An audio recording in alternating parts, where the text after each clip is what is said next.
إن الحمد لله نحمده ونستعينه ونستغفره ونؤمن به ونتوكل عليه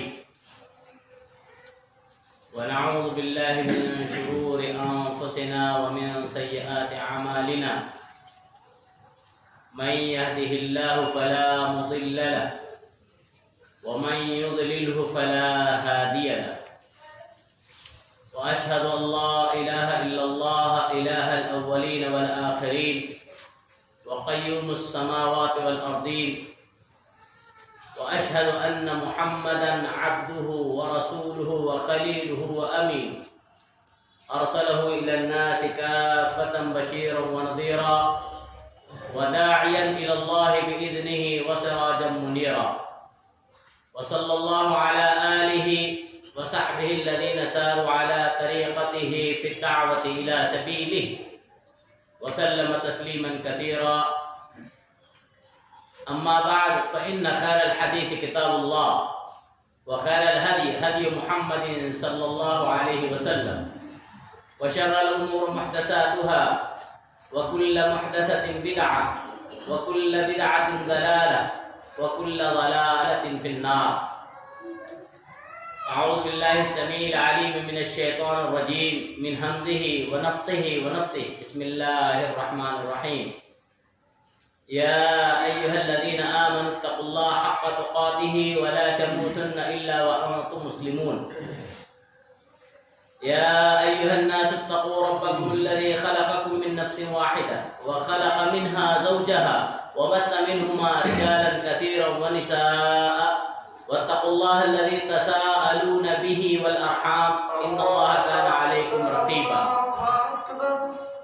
يا أيها الذين آمنوا اتقوا الله وقولوا قولا سديدا يصلح لكم أعمالكم ويغفر لكم ذنوبكم ومن يطع الله ورسوله فقد فاز فوزا عظيما. وقال الله تبارك وتعالى في سورة الفتح بسم الله الرحمن الرحيم محمد رسول الله والذين آمنوا معه أشداء على الكفار رحماء بينهم تراهم ركعا سجدا يبتغون فضلا من الله ورضوانه. وقال تعالى في سورة الحشر بسم الله الرحمن الرحيم للفقراء المهاجرين إلى قوله تعالى ويؤثرون على أنفسهم ولو كان بهم خصاصة. وجاء في الحديث عن عمران بن حسين رضي الله عنه قال النبي صلى الله عليه وسلم خير أمتي قرني ثم الذين يلونهم ثم الذين يلونهم. وجاء في الحديث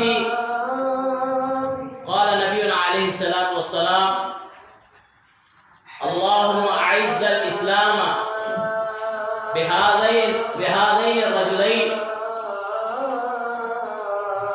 أو كما قال عليه الصلاة والسلام. برادران اسلام، دینی ملی بھائیوں، نوجوان دوستوں، خواتین ملت، پردہ نشی ماؤں بہنوں، دیگر معزز حاضرین جمعہ، اس وقت میں خطبہ جمعہ کے طور پہ گزشتہ جو خطبہ ہوا ہے عظمت صحابہ کے عنوان سے، اسی کی توضیح اور تشریح کے لیے کھڑا ہوا ہوں. اور اسی مقصد سے میں نے قرآن حکیم کے 2 مقامات کی 2 آیتیں اور ایک حدیث جو امام بخاری نے نقل کی ہے پڑھی ہے. اللہ رب العالمین سے دعا ہے کہ الہ العالمین مجھے شریعت اسلامیہ کی ہی روشنی میں کہنے اور ہم تمام کو شریعت اسلامیہ پر حق المقدور عمل پیدا ہونے کی توفیق عنایت فرمائے. آمین. ہر طرح کی حمد و ثنا، تعریف و توصیف، بزرگی اور بڑائی اللہ رب العالمین کے لیے سزاوار ہے کہ جس رب العالمین نے خالق کائنات مالک ارض و سما نے ہمیں اور آپ کو اسلام جیسی نعمت سے مالا مال فرمایا ہے، جس پر جتنا زیادہ شکر ادا کیا جائے کم ہے۔ پھر درود و سلام ہو تمام یہ انبیاء کرام علیہ السلام پر، خصوصاً بے شمار درود و سلام ہو ہمارے آپ کے نبی آخر الزمان جناب محمد رسول اللہ صلی اللہ علیہ وسلم پر اور آپ کی آل اولاد پر۔ برادران اسلام،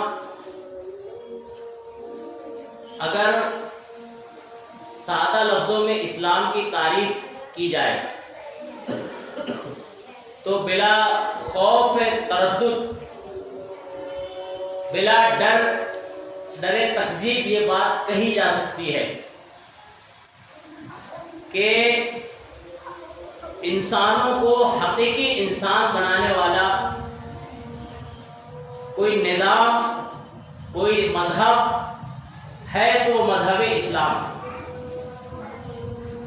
اور یہ وہ نظام ہے، یہ وہ سسٹم ہے جسے اللہ رب العالمین نے چنا ہے۔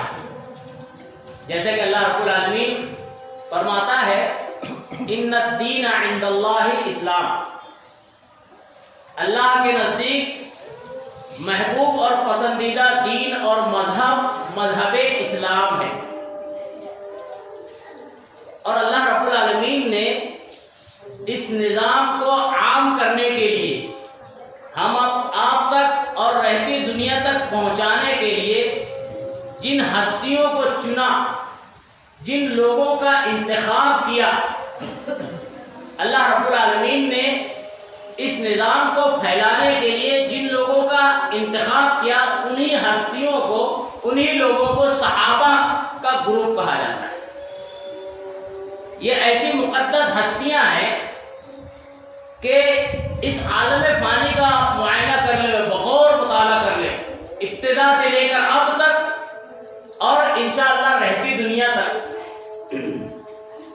اس زمین پر بہت سے گروہ آئے، بہت سا معاشرہ پنپا، اپنا وقت مقررہ ختم کرنے کے بعد ختم ہو گیا، لیکن آج سے تقریباً 1400 سال پہلے سرزمین عرب میں مکہ کی وادیوں میں ایک ایسا معاشرہ ابھرا جس نے اللہ کے نبی صلی اللہ علیہ وسلم کی فیض بابرکت سے اور لامتناہی فیوز سے فیضیاب ہو کر 23 سالہ زندگی میں وہ کارنامہ انجام دیا کہ رہتی دنیا تک اسے یاد کیا جائے۔ کیوں کہ یہ وہ صحابہ کرام ہیں، اللہ رب العالمین کے یہ پسندیدہ گروہ اور منتخب افراد ہیں جن کے بارے میں اللہ رب العالمین اپنے کلام میں ارشاد فرما رہا ہے، قرآن حکیم میں ارشاد فرما رہا ہے۔ سورہ مائدہ آیت نمبر 119 میں اللہ رب العالمین نے فرمایا رضی اللہ عنہم ورضوا عنہ، یہ گروہ ہے، یہ مقدس ہستیاں ہیں صحابہ کرام جن سے اللہ رب العالمین راضی ہو گیا، رضی اللہ عنہم، اللہ ان سے راضی ہو گیا، خوش ہو گیا، ورضوا عنہ، اور وہ بھی اللہ سے راضی ہو گئے، اللہ سے خوش ہو گئے۔ اللہ سے راضی ہونا، اللہ سے خوش ہونا، یہ اتنا بڑا پیمانہ ہے، یہ اتنا بڑا معیار ہے کہ پوری زندگی ہچ ہو جاتی ہے، پوری زندگی ایک طرف، اللہ رب العالمین کی رضا اور خوشنودی ایک طرف۔ اس کا معائنہ کرنے کے لیے، اس کا مطالعہ کرنے کے لیے صحابہ کرام میں یہ خوبی تھی۔ ہمیں قرآن سے، حدیث سے اس کا تجربہ ملتا ہے، اس کی نصیحت ملتی ہے اور سبق ملتا ہے۔ اللہ تعالیٰ نے سورۃ الحشر سورہ نمبر 59 کی آیت نمبر 8 سے 10 تک 3 گروہ کا تذکرہ کیا ہے، آپ اس کا مطالعہ کیجئے، میں نے اختصار سے پڑھا تھا۔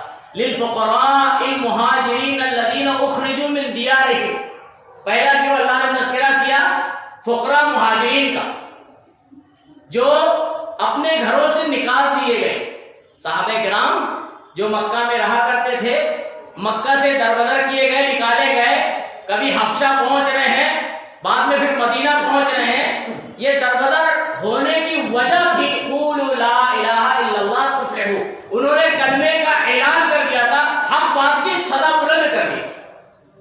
ورنہ اس سے پہلے تک کے وہی صحابہ کرام مکہ میں رہتے تھے اور تمام افراد بھی رہتے تھے، مشرکین مکہ میں رہا کرتے تھے، ساتھ ہی ساتھ رہا کرتے تھے۔ کب تک ساتھ تھے؟ جب تک کہ اللہ رب العالمین نے اپنے کلام میں قولوا لا الہ الا اللہ کی صدا بلند نہیں کی۔ آپ جانتے ہوں گے تاریخ یہ مزین کی ہوئی ہے، تاریخ میں لکھا ہوا ہے، مرتب ہے۔ اللہ کے نبی صلی اللہ علیہ وسلم جب کوہ فارا کھڑے ہوئے تھے اور جب آپ نے کہا، لوگوں کو جمع کیا، اے فلاں ابن فلاں، اے میرے خاندان والا سب آ جاؤ، تمام لوگ اکٹھا ہو گئے، مکہ کی وادی بھری ہوئی ہے۔ نبی کریم صلی اللہ علیہ وسلم کہتے ہیں پہاڑ پر چڑھ کر کوہ فارا پہ کہ اگر میں کہوں اس طرف سے ایک جو ہے بڑی سی ٹکڑی ہے، ایک گروہ ہے جو تمہیں ابھی ختم کرنے آ رہا ہے، کیا تم میری بات رد کر دو گے؟ جناب محمد رسول اللہ کی بات پر سب لوگ کہتے ہیں بالکل نہیں، آپ کہتے ہیں سچے ہیں، امین ہیں، صادق ہیں، مان رہے ہیں۔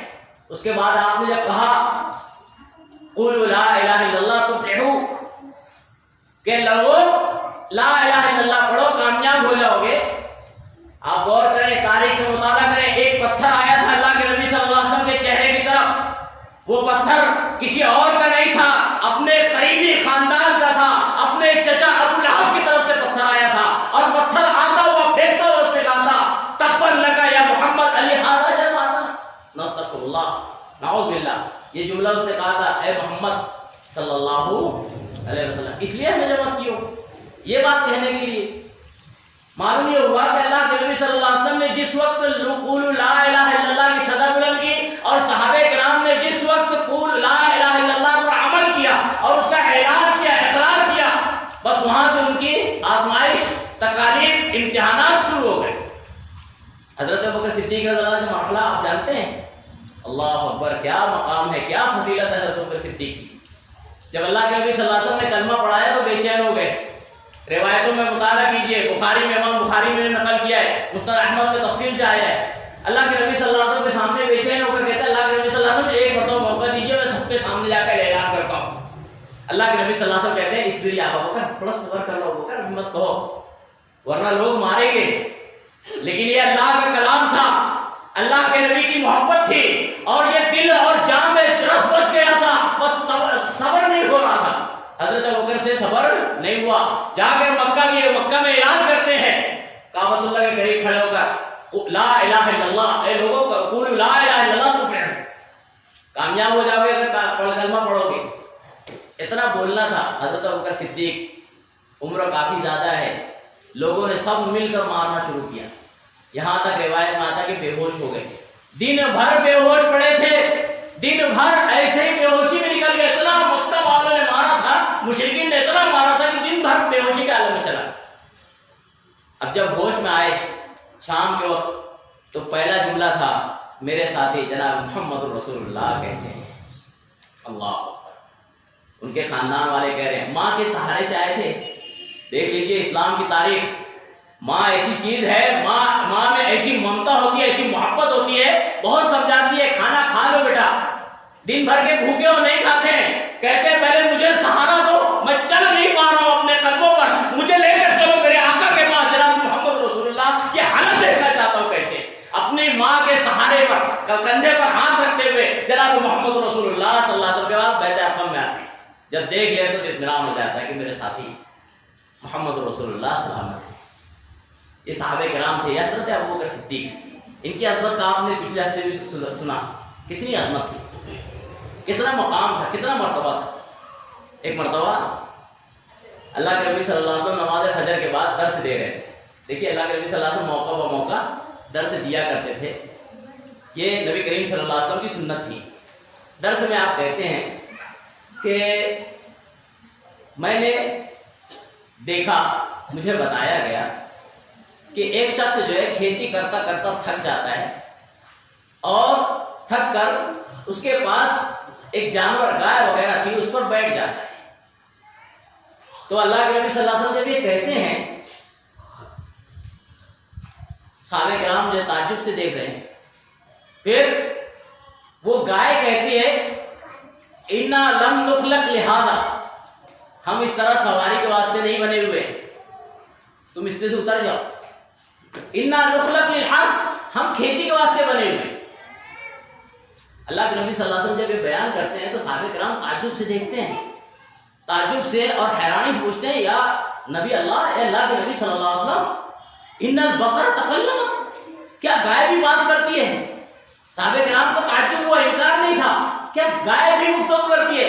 نبی کریم صلی اللہ علیہ وسلم اس موقع پر کہتے ہیں انا اؤمن، میں اس پر ایمان رکھتا ہوں، وابو بکر و عمر یؤمن، اور میں ہی نہیں، میری اس بات پر حضرت ابو بکر اور عمر بھی ایمان رکھتے ہیں۔ مورخین لکھتے ہیں، محدثین لکھتے ہیں، لکھا ہوا ہے حدیث میں کہ اس جگہ پر حضرت ابو بکر و عمر موجود نہیں تھے، جناب محمد رسول اللہ صلی اللہ علیہ وسلم کو اتنا یقین تھا کہ میری باتوں کی عظمت کو، میری باتوں کی بڑائی کو ابو بکر اور عمر بھی انکار نہیں کر سکتے۔ سچا کردار یہ تھی حضرت ابو بکر اور حضرت عمر کی عظمت اور فضیلت۔ اللہ کے نبی صلی اللہ علیہ وسلم کی محفل میں نہیں ہے، لیکن جناب محمد رسول اللہ کو یقین ہے کہ میرے صحابہ میری بات کا انکار کرنے والے نہیں ہیں، اور وہ مومن ہوتا ہے جو جناب محمد رسول اللہ صلی اللہ علیہ وسلم کی کسی بھی بات کا جان بوجھ کر انکار کرنے والا نہیں ہوتا، اور جو اللہ کے نبی کی کسی بات کو جان بوجھ کر انکار کرتا ہے وہ مومن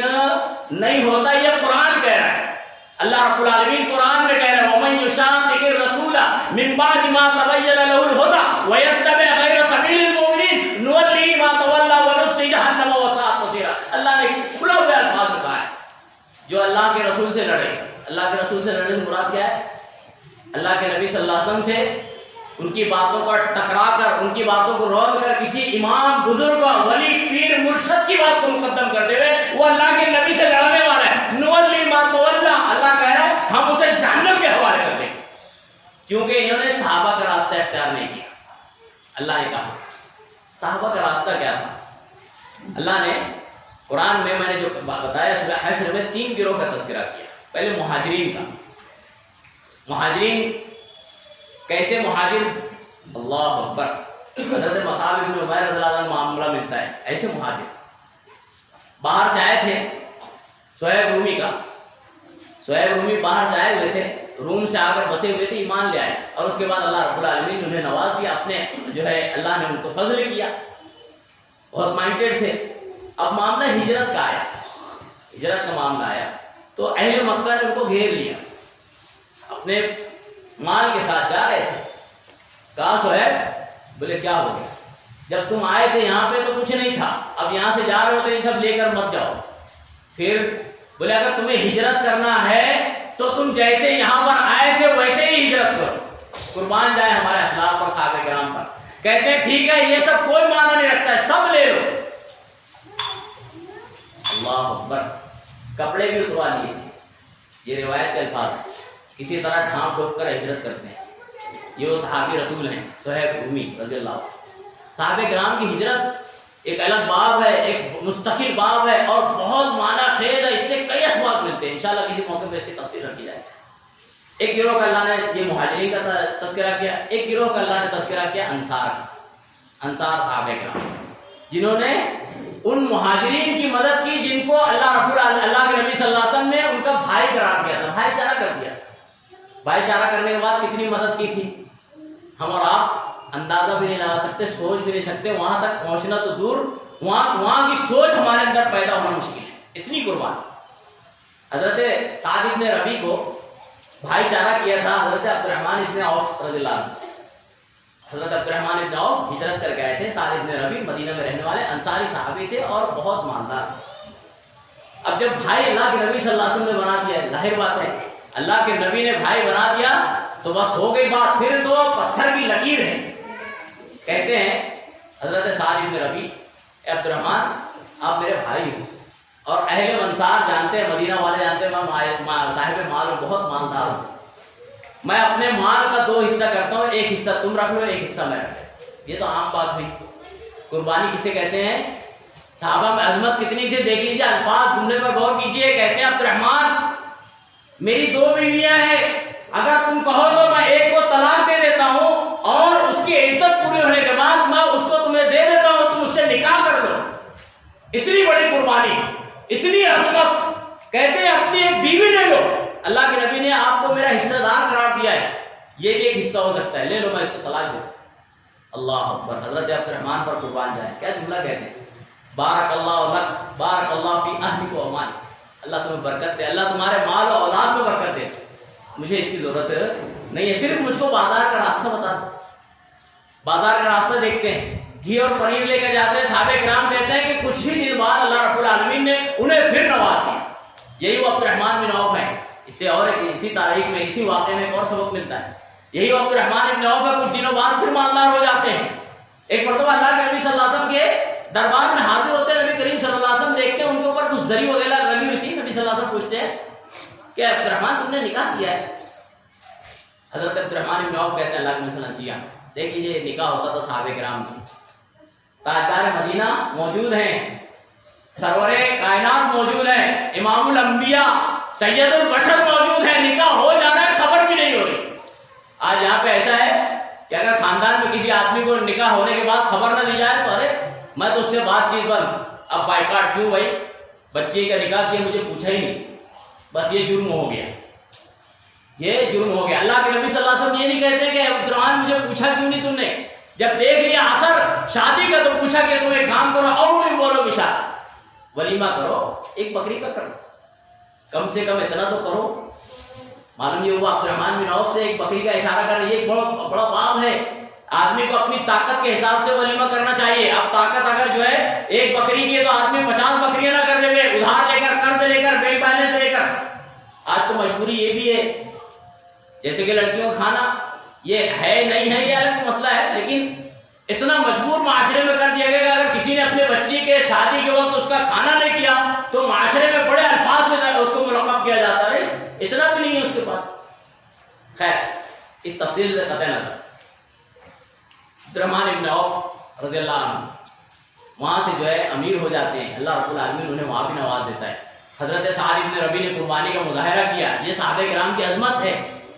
یہی نہیں، انصاری صحابہ کا ایک واقعہ اور بڑا عمدہ ملتا ہے، آپ اگر قرآن کا مطالعہ کریں، یہی سورہ حشر میں اللہ رب العالمین نے نقل کیا ہے۔ مفسرین لکھتے ہیں ایک مرتبہ جناب محمد رسول اللہ صلی اللہ علیہ وسلم کے گھر پر ایک شخص بھوکا پیاسا آ ہے، نبی کریم صلی اللہ علیہ وسلم سے کہتا ہے، اللہ کے نبی صلی اللہ علیہ وسلم، امام بخاری نے نقل کیا، میں بہت بھوکا ہوں، اللہ کے نبی کچھ کھانے کا بندوبست کیجیے۔ روایت کا مطالعہ کیجیے، یہ تاجدار مدینہ ہے، یہ سرور کائنات ہیں۔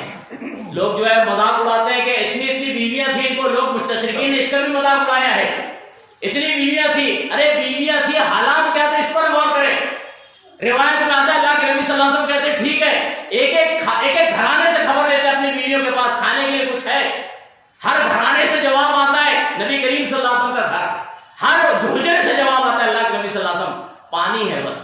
اللہ اکبر، روایت میں آتا ہے اس وقت 9 بیویاں تھیں، 9 گھر سے نبی صلی اللہ علیہ وسلم کے جواب آتا ہے اللہ کے نبی صلی اللہ علیہ وسلم صرف پانی ہے۔ یہ کنڈیشن تھی جناب محمد رسول اللہ صلی اللہ علیہ وسلم۔ نبی کریم صلی اللہ علیہ وسلم فرماتے ہیں کہ کوئی ہے جو اس مہمان کو مہمان بنا لے۔ اللہ کے نبی صلی اللہ علیہ وسلم کا جملہ نکلتا تھا، حضرت ابو طلحہ رضی اللہ عنہ فوراً کہتے ہیں اللہ کے نبی صلی اللہ علیہ وسلم میں اس کو اپنا مہمان بنا، لے کر جاتے اپنے گھر۔ پڑھیے تاریخ، کتنا عمدہ باب ہے۔ اللہ رب العالمین نے قرآن میں اشارہ کیا ہے کہ دوسرا گروہ وہ تھا جنہوں نے اپنا جو ہے سب کچھ لٹا دیا تھا اپنے بھائی کے لیے۔ مہاجرین انصار کا گروہ کیسا تھا؟ گھر لے کر پہنچتے ہیں اپنی بیوی ام سلیم رضی اللہ عنہا، یہ خاتون اسلام ہے، یہ ہماری مائیں ہیں، دیکھیے کس طرح کی تھیں اور کیا طرز تھا، کیا انسان زندگی تھی۔ ان سے کہتے ہیں اکرمی، اپنی بیوی سے، اکرمی ضیف رسول اللہ، رسول اللہ کا مہمان ہے، اس کا تھوڑا خیال رکھو، اس کی مہمانداری۔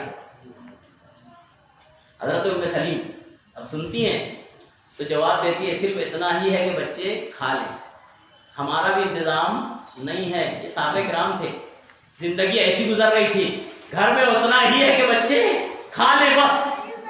آج ہم اپنا جائزہ لے رہے ہیں، اسلام کو ماننے والے، اسلام پر عمل پیرا ہونے والے، صحابہ کا جو ہے دم بھرنے والے ہمارے گھروں کا معائنہ کریں اور صحابہ کرام کی زندگی کو معائنہ کریں۔ آج ہم نے چھوٹی سی قربانی دی تو کہتے ہیں بہت تکلیف ہوئی، تھوڑی سی مشکل آ گئی تو کہتے ہیں بڑا آزمائشی دور چل رہا ہے۔ صحابہ کرام کا آزمائشی دور تھا۔ کہتی ام سلیم کچھ بھی نہیں ہے کھانے کے لیے، بس بچوں کا ہے۔ حضرت ابو طلحہ کہتے ہیں کام کرو، بچوں کو جب مانگے تو ان کو ایسے ہی بھوکا سلا دو، بھوکا سلا دو، اور جب ہم کھانے بیٹھے تو خیال سے چراغ بجھا دینا تاکہ رسول اللہ صلی اللہ علیہ وسلم کا جو مہمان ہے پیٹ بھر کے کھا لے، اسے محسوس نہ ہو کہ میں بھوکا ہوں، میری گھر والی بھوکی ہے، ام سلیم بھوکی ہے، محسوس نہ ہونے پائے۔ روایت میں آتا ہے معاملہ ایسا ہی ہوتا ہے، جب کھانے کے لیے بیٹھتے ہیں تو ام سلیم حضرت ابو طلحہ کی بیوی وہ کھڑے ہوتی ہے اور چراغ کو درست کرنے کے بہانے جان بوجھ کر چراغ کو بجھا دیتے ہیں۔ چراغ بجھ جاتا ہے، مہمان بیٹھے ہوئے کھانا کھا رہے ہیں، ساتھ میں محسوس ہوتا ہے کہ ابو طلحہ بھی کھا رہے ہیں، یہ معاملہ ہو جاتا ہے۔ بچے بھوکے ہیں، میاں بیوی بھوکی ہیں، اس کے بعد مہمان پیٹ بھر کے جب کھا لیتا ہے، اللہ کے نبی صلی اللہ علیہ وسلم سے صبح ملاقات ہوتی ہے، حضرت ابو طلحہ رضی اللہ عنہ کی، نبی کریم صلی اللہ علیہ وسلم پوچھتے ہیں ابو طلحہ کیسے ہو؟ کہتے ہیں اچھے ہیں۔ اللہ کے نبی صلی اللہ علیہ وسلم کہتے ہیں کہ اجر اللہ علیک وعلی فلانا، کہ اللہ رب العالمین تجھ پر اور فلاں اور فلانا پر، یعنی تجھ پر اور تیری بیوی پر بہت خوش ہوا اللہ رب العالمین۔ ضحک اللہ نے اپنے خوشی ظاہر کر دی، اللہ ہنس پڑا، اللہ اکبر، اللہ ہنس رہا ہے بندے کی ادا پر، یہ ادا ہونا چاہیے، یہ صحابہ کرام کا کردار ہے۔ اللہ کے نبی صلی اللہ علیہ وسلم کہتے ہیں تمہارے اس ادا پر اللہ رب العالمین ہنس رہا تھا، طلاق کیوں؟ بھوکے تھے، مہمان کو کھلا رہے تھے۔ کیوں مہمان کو کھلا رہے تھے؟ مہمان رسول تھا صلی اللہ علیہ وسلم۔ تو صحابہ کرام کی زندگی میں مطالعہ کریں تو چاہے انصار مہاجر صحابی ہو، انصاری صحابی ہو، اللہ کے نبی صلی اللہ علیہ وسلم کے فرمان پر آمنا صدقنا کہنے کی ان کی عادت تھی، اپنی جان مال ہر طرح سے قربان کرنے کے لیے تیار، کیونکہ اللہ رب العالمین نے رضی اللہ عنہ ورضوا عنہ کہہ دیا ہے، اللہ ان سے راضی ہوا۔ کیوں راضی ہوا اللہ رب العالمین؟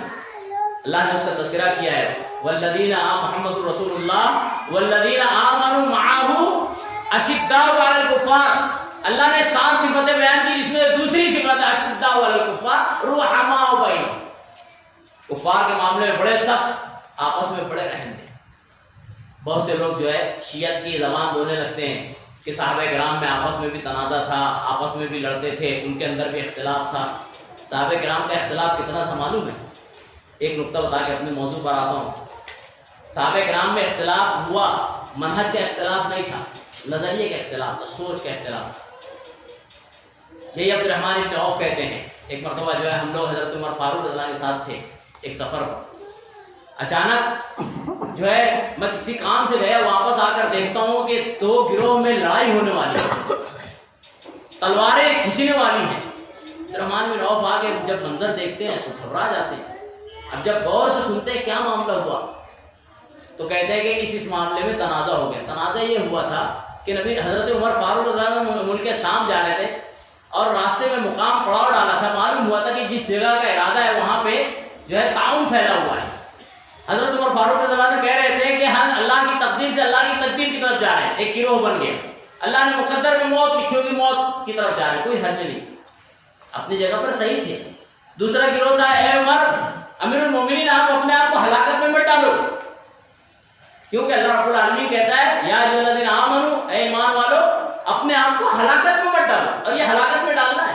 ایسے 2 گروہ ہو گئے صحابہ، 2 جماعت ہو گئے، لڑنے لگے۔ عبد الرحمن بن عوف باہر سے واپس آ کر دیکھتے ہیں منظر پورا، سب غور کر لیتے ہیں، سن لیتے ہیں، تو کہتے ہیں لوگوں ٹھہرو، میں نے جناب محمد رسول اللہ صلی اللہ علیہ وسلم سے ایک حدیث سنی ہے، یہ بہت اہم ہے۔ صحابہ کرام میں تھا، لوگ شیعت کی زبانیں بولتے ہیں، اختلاف تھا لیکن منہج کا نہیں تھا، سوچ کا تھا، فکر کا تھا بس، اور کتنا اختلاف رہتا تھا جب تک کہ جناب محمد رسول اللہ صلی اللہ علیہ وسلم کا فرمان نہ نکلے۔ آج ہم معاشرے کا مسلمانوں کا جو ہے مطالعہ کر لے میں، اختلاف کہاں سے شروع ہوتا ہے اور کہاں تک ختم ہوتا ہے؟ لڑائی جھگڑے کر ایک دوسرے کو کاٹنے تک اختلاف چلتا رہتا ہے۔ یہ ایمان ہونا چاہیے، یہ طریقہ ہونا چاہیے کہ جس وقت ایک مومن مسلمان کو جناب محمد رسول اللہ صلی اللہ علیہ وسلم کی کوئی سنت مل جائے، کوئی طریقہ مل جائے، کوئی قول عمل مل جائے، اس پر پھر آمن صدق کا تمام اختلاف کو ختم کر۔ کیا مسلمانوں کا یہ طریقہ کار ہے؟ ہر مسلمان، ہر مکتب فکر والا غور فکر کرے کہ واقعی میرا، ہر آدمی اپنے سطح سے غور کرے کہ کیا میرا نظریہ یہی ہے جو صحابہ کرام کا تھا، میرا طریقہ کار وہی ہے جو ہمارے اسلاف کا تھا یا نہیں ہے۔ آج ہمارے اختلافات کہاں سے ہو رہے ہیں؟ مولوی صاحب جو ہے اگر حدیث نہیں مل رہی ہے تو منطقی بات کر کے اختلاف پیدا کرتے ہیں، اگر قرآن کی آیت نہیں مل رہی ہے تو منطقی بات بیان کر کے قرآن کی آیت میں جو ہے یہود و نصارہ کی طرح قطع بینی کر کے کاٹ بینی طریقے بیان کر دیتے ہیں اپنی عوام کو متعین کرنے کے لیے اور اپنے عوام کو خوش رکھنے کے لیے. مولوی صاحب کو ڈرنا چاہیے اگر جو اس گھنونے فعل کا شکار ہے. صحابہ کرام کہتے ہیں پھر اس کے بعد جب حضرت عبدالرحمن بن عوف آئے تو انہوں نے ایک حدیث بیان کی کہ میں نے جناب محمد رسول اللہ صلی اللہ علیہ وسلم سے سنا ہے کہ اللہ کے نبی صلی اللہ علیہ وسلم نے فرمایا جب تم کسی ایسے شہر کے بارے میں سنو کہ وہاں پہ کوئی وبا پھیلی ہوئی ہے طاعون وغیرہ تو تم اگر اس شہر میں نہ ہو تو وہاں پہ داخل نہ جاؤ اور اگر تم اس شہر میں ہو جہاں پہ وبا پھیلی ہے تو وہاں سے مت نکلو. یہ اسلام سکھا رہا ہے. یہ کون سکھا رہا ہے؟ آج نہیں, آج سے 1400 سال پہلے ہمیں تعلیم دی گئی ہے کہ اگر کہیں شہر میں وبا پھیل گئی ہے تو وہاں سے بلا وجہ مت نکلو. کیوں؟ جناب محمد رسول اللہ صلی اللہ علیہ وسلم فرماتے بس معاملہ ختم ہو گیا, اختلاف ختم. یہ صحابہ کرام کا منہج, یہ طریقہ کار تھا. شیعت کی زبانی نہیں کہ اختلاف تھا تو بس اختلاف ہی تھا, ایک دوسرے کے لیے لڑنے مرنے کے لیے تیار تھے. نہیں, یہ اختلاف نہیں تھا, سوچ اور فکر کا اختلاف تھا. اور تمام اختلاف جناب محمد رسول اللہ صلی اللہ علیہ وسلم کے حدیث پر آ کر ختم ہو جاتا کیونکہ وہ صحابہ تھے. اللہ نے کہا رحماء بینہم, آپس میں بڑے رحم دل تھے. کتنے رحم دل تھے؟ کئی واقعات, کئی اشارات ملتے ہیں. ایک مرتبہ حضرت ابوبکر صدیق رضی اللہ عنہ بیان جو ہے نماز عصر کے بعد ٹہلتے رہتے ہیں, دیکھتے ہیں کہ حضرت علی کا بیٹا حضرت حسن رضی اللہ عنہ, دیکھیے صحابہ کرام میں کتنی الفت, محبت, رواداری, پاسداری, لحاظ, احترام, اکرام صحابہ کرام کے متعلق تھا. دیکھتے ہیں کھیلتے ہوئے تو حضرت حسن کو اپنے کاندھے پر بٹھا لیتے. حضرت علی قریب میں ہیں, ایک جملہ کہتے ہیں حسن تم تو اپنے والد سے کم نانا سے زیادہ مشابہ ہو. بات سمجھ رہے ہیں؟ اپنے والد سے کم نانا سے زیادہ مشابہ ہو. تمہیں جو ہے چہرہ شکل و صورت تمہارے نانا کا ملا ہوا ہے صلی اللہ علیہ وسلم. حضرت علی سن رہے ہیں, ہنس رہے ہیں, کوئی جواب نہیں دیتے ہیں. یہ دیکھیے دونوں صحابی ہیں, حضرت حسن بھی صحابی ہے, حضرت ابوبکر بھی صحابی ہے. لوگوں نے حضرت حسن کو بہت مانا, امام بنا دیا, اور شیعوں نے امام ایک کو بنایا, دوسروں کو گالیاں دی. نعوذ باللہ. مومن ایسا ہوتا ہے کہ سب برابر ہے, سواء, سب کے سب صحابی ہیں, سب کا احترام برقرار ہے, کوئی مرتد نہیں ہوا, کوئی جو ہے گمراہ نہیں ہوا. اگر کوئی یہ کہے کہ فلاں ایسا اور ویسا تو سمجھ لینا وہ گمراہ ہے, وہ اللہ کا فرمان کو ٹھکرا رہا ہے, وہ اللہ کے کلام کی تکذیب کر رہا ہے جو اللہ رب العالمین نے اس میں بیان کیا. رحماء بینہم, آپس میں رحم دل تھے. کتنے رحم دل تھے اس کا اندازہ ہم اور اچھی طرح حضرت جعفر روایت کرتے ہیں. زین العابدین تھے. ایک مرتبہ جو ہے حضرت عمر رضی اللہ کے پاس جو ہے دربار میں ان کے جہاں بیٹھتے تھے وہاں پہ کھلا ہے یمن سے جو پوشاک آئی تھی, جوڑے کو کھلا گئے, بڑے خوبصورت جوڑے آئے تھے. حضرت عمر فاروق رضی اللہ عنہ نے جو ہے سب کو تقسیم کر دیا. صحابہ کرام تھے اور خاص طور سے حضرت عمر بڑے اللہ والے تھے, بڑے متقی, بڑے پرہیزگار, تمام کی تمام تقسیم کر دیا. سب نے پہن کر مسجد نبوی میں حاضری دی. حضرت عمر فاروق رضی اللہ عنہ امیر المومنین ہیں, نبی کریم صلی اللہ علیہ وسلم کے روضے کے پاس اور منبر کے پاس مغموم بیٹھے ہوئے. صحابہ کرام جب گھلا پہن کر آتے خوشی میں ہیں کہ نیا جوڑا ملا ہوا ہے, خوب خوبصورت ہے, تحائف ملے تھے. حضرت عمر فاروق امیر المومنین کو دیکھ کر تھوڑا سا غمزدہ ہو جاتے ہیں کہ حضرت عمر مغموم کیوں بیٹھے. آنے کے بعد پوچھتے ہیں عمر فاروق کیا معاملہ ہے, کیوں مغموم ہو, کیا وجہ ہے؟ تو حضرت عمر فاروق رضی اللہ عنہ کہتے ہیں مجھے ان بچوں نے مغموم کر دیا, اور اشارہ دیا تھا حضرت حسن حسین کی طرف رضی اللہ عنہ. کیا مجھے ان بچوں نے مغموم کر دیا؟ بولے کس طرح سے؟ بولے جو کھلا آیا تھا, جوڑا آیا تھا, سب بڑوں کا تھا, اس میں کوئی چھوٹی سائز کا نہیں تھا, اور یہ بچے وہ پہنے ہوئے نہیں, مجھے یہ چیز مجھے مغموم کر رہی.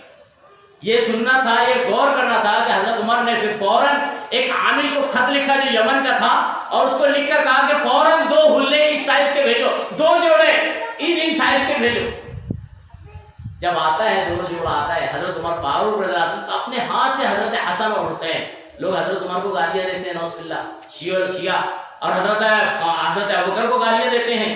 یہ حضرت عمر ہے جو حضرت حسن اور حسین کو اپنے ہاتھ سے کپڑا پہنا رہے ہیں رضی اللہ عنہ. اور جب کپڑا پہنا دیتے ہیں, حلہ پہنا دیتے ہیں, جب کہتے ہیں اب میں مطمئن ہوں, اب میں خوش ہوں کہ تمہیں بھی یہ چیز مل گئی. صحابہ کرام میں آپس میں محبت تھی, آپس میں ایک دوسرے کے لیے جو ہے رواداری تھی, پاسداری تھی, لحاظ تھا ایک دوسرے کا. اور یہ ایک صحابی کا نہیں, سب صحابی. آپ نے سنا ہوگا حضرت ابوبکر صدیق اور حضرت عمر کا نام مشہور ہے، معروف ہے. حضرت علی کے بیٹے تھے، ان کا نام کیا تھا؟ آپ نے تاریخ میں علی اصغر اور علی اکبر کا نام سنا ہوگا. علی اصغر، علی اکبر کا نام سنا ہوگا. کیوں علی اصغر علی اکبر؟ یہ شیعوں کی طرف سے ہے. حضرت علی کا بڑا بیٹا، حضرت علی کا چھوٹا بیٹا، یہ نام دیا جاتا ہے. اگر اس کی ڈیپ میں جائے آپ تحقیق کریں تو معلوم ہوتا ہے حضرت علی کا بڑا بیٹا جسے علی اکبر کہتے ہیں، جناب صدیق اکبر کے نام پر تھا، ان کا نام بھی ابو بکر تھا. بیٹا جسے چھوٹا بیٹا جسے علی اصغر کہتے ہیں، ان کا نام حضرت عمر تھا. اگر آپس میں متنازع ہوتے تھے، لڑتے تھے تو نام اپنے بچوں کا حضرت ابوبکر عمر کے اوپر کیوں رکھتے تھے؟ اسی لیے جو شیعہ اس کو نام بتانے کے بجائے علی اصغر علی اکبر کے الفاظ تھے. تو خیر، رحماء بین، بڑے محبتی تھے، بہت اتنے محبتی تھے کہ حضرت عمر فاروق رضی اللہ عنہ کا ایک معاملہ ملتا ہے. ایک مرتبہ رات میں گشت کرتے ہوئے، بڑا مشہور واقعہ ہے، بچوں نے کتابوں میں پڑھا ہوا ہے. یہ حضرت عمر فاروق کی سیرت ہے. دیکھتے ہیں گشت میں مدینہ کی گلیوں میں سے آواز آتی ہے کہ بیٹا دودھ میں پانی ملا.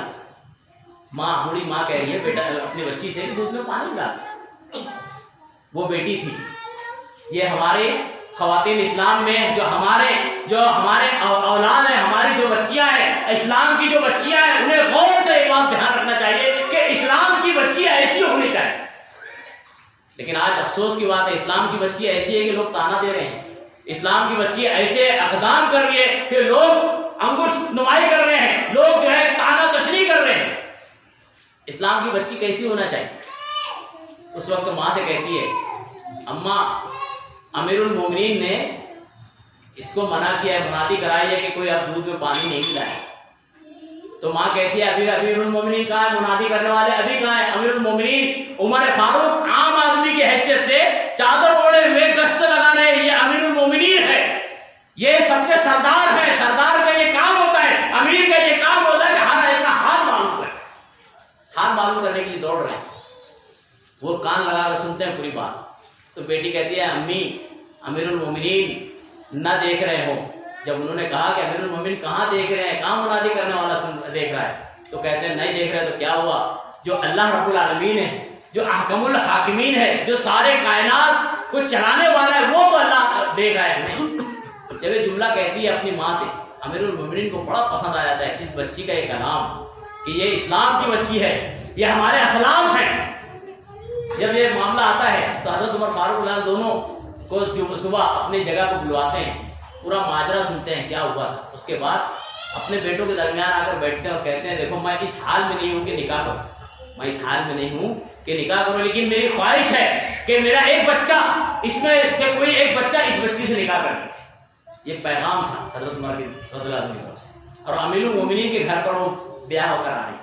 ان کے بچے کے ساتھ حضرت عاصم کے ساتھ ان کی شادی ہوئی. اللہ اکبر. ایک ادا، جب ظاہر بات ہے یہ ادا انسان کی ہے تو اللہ رب العالمین جو تمام کائنات کا پالن ہار ہے، جو اللہ رب العالمین نے ایک گروہ کو چنا تھا، ان کی ادا کو اللہ رب العالمین کیوں نہ قبول کر لے؟ اللہ رب العالمین ان کو رضی اللہ عنہ کا سرٹیفکیٹ کیوں نہ دے گا؟ اور کیوں دے گا؟ اللہ رب العالمین نے تیسری صفت صحابہ کرام کو بیان کی ہے، تراہم رکعا سجدا. صحابہ کرام کا معاملہ یہ تھا کہ ہر وقت دیکھو گے کبھی سجدے میں کبھی رکوع میں اللہ رب العالمین کے فرما بردار بنے ہوئے. اور تراہم رکعا سجدا یبتغون فضلا من اللہ، ان کا مقصد اللہ رب العالمین کا فضل تلاش کرنا تھا، اللہ کی رحمت تلاش کرنا تھا. مسلمانوں کو بھی ہر وقت یہی مقصد بنا لینا چاہیے کہ کہاں سے اللہ رب العالمین کا فضل ملے.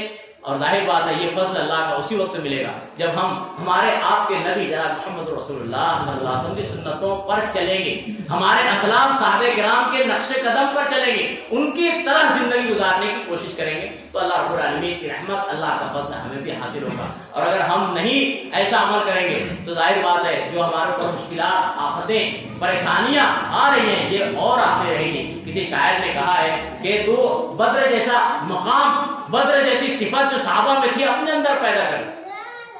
فرشتے اتر آئیں گے گراں اندر گرا اب بھی فرشتے مدد کے لیے آ سکتے ہیں مسلمانوں کی. شرط ہے کہ مسلمان اپنا طرز اور اپنا طریقہ صحابہ کرام کے طرز اور طریقے سے ملانے کی کوشش کریں. اللہ رب العالمین سے دعا بھی کرتے ہیں کہ اللہ العالمین ہمیں اللہ رب العالمین کے فرامین کو سمجھنے والا بناوے. اللہ رب العالمین نے جو صحابہ کرام کا کردار جو عظمت بیان کی ہے, اللہ اس عظمت کو سمجھنے کے ساتھ ساتھ ان عظمتوں کے مطابق اپنی زندگی بھی گزارنے کی توفیق عطا فرمائے. صحابہ کرام سے حقیقی سچی محبت کرنے والا بنائے. جناب محمد رسول اللہ صلی اللہ علیہ وسلم کی سچی اطاعت اور فرمانبرداری کرنے والا بنائے. اللہ رب العالمین جب تک اس دنیا میں رکھے ہمیں اللہ اور اس کے رسول کا فرمانبردار بنا کر رکھے. اللہ رب العالمین مسلمانان عالم پریشان حال ہیں, اللہ ان کی دار میں دل میں ہر طرح کی امداد اور غیبی نصرت عطا فرما دے. اللہ رب العالمین ہم میں بھی جو پریشان حال ہے اللہ رب العالمین اس کی پریشانی کو دور فرما دے. اللہ رب العالمین ہم میں اگر کوئی قرض دار ہو اللہ اس کے قرض کے پورے ہونے کے اسباب مہیا عطا فرما دے. اللہ ہم میں اگر کوئی بیمار ہو چھوٹا بڑا اللہ رب العالمین اسے صحت کاملہ عاجلہ نصیب فرما دے. اللہ رب العالمین ہم میں جو گزر چکے ہوں ہمارے آبا و اجداد میں بڑے بزرگ و چھوٹے اللہ رب العالمین ان کی جو ہے کروڑ کروڑ مغفرت عطا فرما دے. اللہ رب العالمین ہمیں جب تک اس دنیا میں رکھے حقیقی دین اور ایمان پر قائم اور قائم رکھے. اللہ ہمارا خاتمہ بھی حقیقی دین اور اسلام پر ہی فرما دے. آمین. اقول قولی ھذا واستغفر الله لي ولكم ولسائر المسلمين انه تعالى جواد كريم رحيم فاستغفروه انه هو الغفور الرحيم.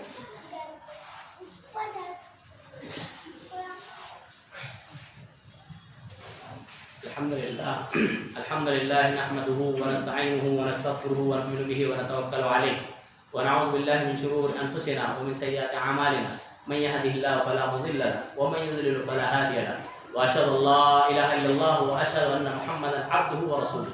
اما بعد قال الله تبارك وتعالى اعوذ بالله من الشيطان الرجيم بسم الله الرحمن الرحيم ان الله وملائكته يصلون على النبي يا أيها الذين آمنوا صلوا عليه وسلموا تسليما.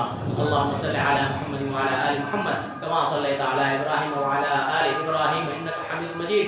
اللهم بارك على محمد وعلى آل محمد كما باركت على إبراهيم وعلى آل إبراهيم إنك حميد مجيد. اللهم انصر الإسلام والمسلمين اللهم انصر الإسلام والمسلمين واخذل الكفرة والمشركين.